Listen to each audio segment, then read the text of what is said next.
Hi, everybody. My name is Erin, and this is the first time I've ever tried to record anything. My lighting is not good. I'm recording this on my phone. Um, I'm not classy at all. Um, but I decided to try to record something about my recovery journey as far as my addiction to alcohol. I'm an addict, I'm an alcoholic. Um, so since it turned 2020, I have been really honestly been trying to make some major changes in my life. The first step I took so far has been to begin exercising, which I've done. I exercise 20 minutes in the morning and another 20 minutes in the evening. Now, it's been a little tough. I haven't just been able to just not drink, which I'm really trying not to beat myself up over that, but some days I'm just like, okay, I'm good. And other days it's just like not happen. Like today's one of those days. I've got beers sitting out everywhere. And so trigger warning, people, like just don't watch this if you're expecting not to see beer because it's here. So, honesty level, yeah, I'm drinking right now. So, yeah, okay. But, I mean, truthfully, you know, you want real, it's real. So, okay, just history about me. Um, I was a troubled teen, a runaway. I was very, very angry as a teen. Didn't get along with anybody, especially my parents. Um, I was violent. To look at me, you wouldn't, some people wouldn't even believe it, but I was in behavioral health a couple times, suicide attempts. I was diagnosed with mental illness, which I've been able to get under control. I didn't have a substance abuse issue until a couple years ago, and it started off so innocently. You know, I got married in 2011, and at first it just started out so innocently. I do come from an alcoholic family. My mother was an alcoholic, and I never wanted to be like her. And a lot of people can say that. Like, they don't want to be like their parents. So, okay. So it started out like so simple. Like, my husband and I would have a beer or something, like, when he got home from work. I didn't drink beer, like, at all. Didn't drink beer at all. I would have like a wine cooler, something just whatever, fruity.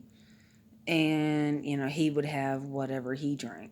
I didn't even touch beer at the time, or I'm really, I didn't drink liquor at all either. Like, I really was not a heavy drinker, like, at all. So it kind of went on from there. I wasn't working at the time. I was studying for my national exam at the time, and it just kind of went on from there, where I ended up finding a beer that I really liked. It tasted like root beer. So yeah, I drank the crap out of it, and just it went on from there. And then my sister passed away. she committed suicide, which just floored me. Like, I couldn't believe it. I couldn't believe it.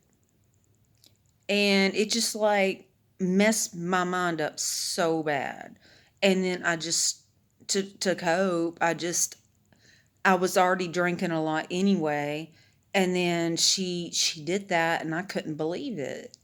And so I just drank and just kept on drinking.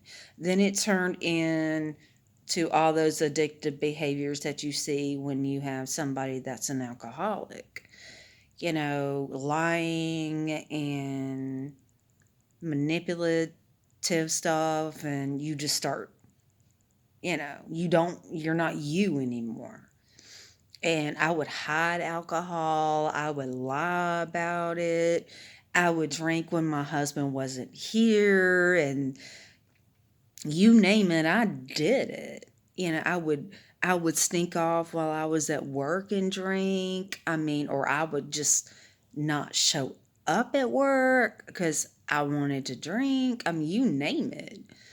And then, after a while, I did a couple months of sobriety and then fell relapse. It was just so bad.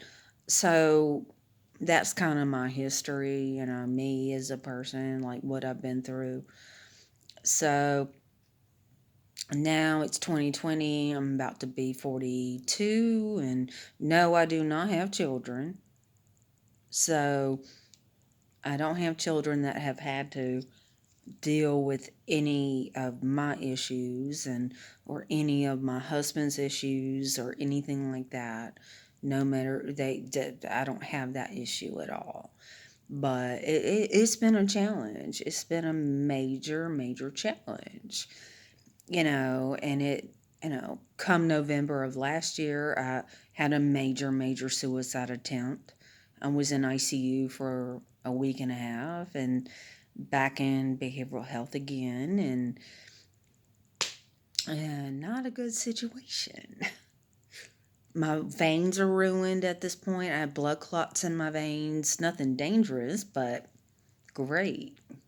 I didn't have insurance at the time, so now I owe about $30,000 in medical bills, which, guess what? I'm not paying. Sorry. But I can't pay that. So, but still, it's still a stress. So, here we go. So this year I decided that I wanted to make some changes. I'm working on it very slowly and, trying to get myself back together, doing my job and things like that. So it's just like it's slow going, but not every day is a good day. Sobriety is not linear, which linear goes like this, which it doesn't work that way. Life is not linear. It's like squiggly. Nobody's life is perfect. So, this is just day one of me kind of recording, my emotional state, kind of where I'm at, what I'm doing. I am in therapy. I do see a psychiatrist. You know, I've had a pretty troubled life, I've had some pretty bad things happen, especially when my sister did what she did. And that was really not easy. And it still isn't. Like this Christmas, with her not being there, even though it's been 4 years, like I just did not have a good, easy Christmas this year. I just really missed her this year. And all I did on Christmas Eve was cry and be ugly to everybody. It was horrible. So, yeah, it was bad. So, this is just the first video that I honestly have ever made. Doing it on my phone because, yeah, I'm so high tech and classy. So, if you're interested and you watched it, thanks. If you have any comments or you can relate, just let me know and I'll keep making videos. Thank you and have a great one.